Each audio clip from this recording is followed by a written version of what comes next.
Hello，大家好，我係 Toby。嗱，咁今日咧就極快速咧拍翻一條咧懶人包俾大家，因為咧我仲收到好多人私信問我究竟銀蜂蜜同銀蜂膠係點樣用，同埋有咩分別。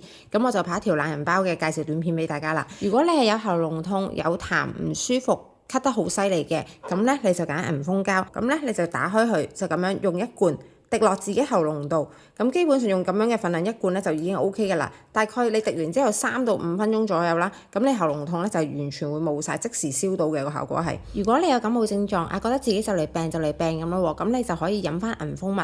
嗱，你可以加水去沖佢啦，或者就咁食都冇問題嘅。如果用水沖嘅話咧，就記得用翻溫水沖，就千祈唔好用熱水啊。咁每日咧你食3至4次咧，咁你會見到自己感冒係好得超快嘅。咁平日啦，我自己冇感冒咧，其實我自己都會剝1斤嚟食嘅。咁你見我咧，其實都已經食咗一大橛嘅，得翻啲啲，咁我都準備要去買㗎啦。咁樣食法啦，除咗可以提升個人嘅免疫力之外啦，仲可以幫你養好脾胃。嗱，如果你有消化不良啊、胃酸倒流啊、胃潰瘍啊，咁咧你就可以好似我咁樣食法。咁你食足3個月左右咧，你會發覺之前好多胃痛嘅問題咧都可以解決得到嘅。或者平日我哋食完煎炸嘢啊、打完邊爐啊、BBQ 完翻到嚟屋企咧，咁你亦都可以沖一杯嚟飲，咁即時咧就可以做到一個清熱解毒嘅功效㗎啦。如果你問我點樣揀嘅話咧，好老實，我覺得屋企咧2隻都一定需要，因為佢哋嘅用處咧其實係唔同。